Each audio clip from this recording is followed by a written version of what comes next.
All right, picking out the right tire for your truck. Obviously something like this, a 37, 13, 50, 24, will not fit on a stock unit. I'm sorry, you guys can hate me. If you want something like even a 33, which I've done on my truck and I put it on stock rims, I still had to do a leveling kit and I still had to trim a tad bit. I mean, well, I had to put a spacer and I didn't really have to do too much trimming at all.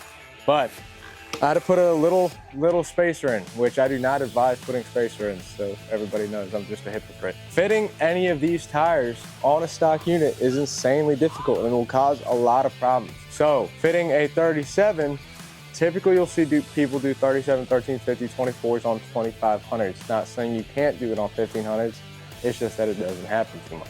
If you were to do a 37, 13, 50, 24, typically 24s you're gonna see 12 and up for width. And so that would give you a negative 44 offset, sticking you up about 4 inches or more if you wanna have the wider tire and wheel stance. With that, typically you're gonna have to do about a 4-inch lift if you want a 24 sticking out 4 or more inches on a 2500, depending on which one it is, of course.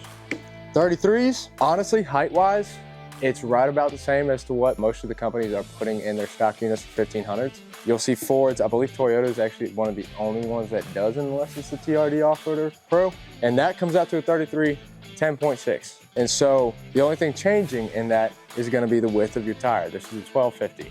If you wanna do the bubble build, which a lot of folks love, including myself, you'll have to run a spacer on it or do a lift, but even with the lift, you'll still probably have to do a spacer just to get that tire, the wheel sitting out a little bit further, because that wheel is so wide that you need a lot more space in order to get that wheel to fully turn. Any other truck that I did not mention in that, or I didn't mention the size, or I didn't mention the lift kit, please just call us, just so you can get accurate knowledge as to which one you are able to go with and the things you need to do to make it fit.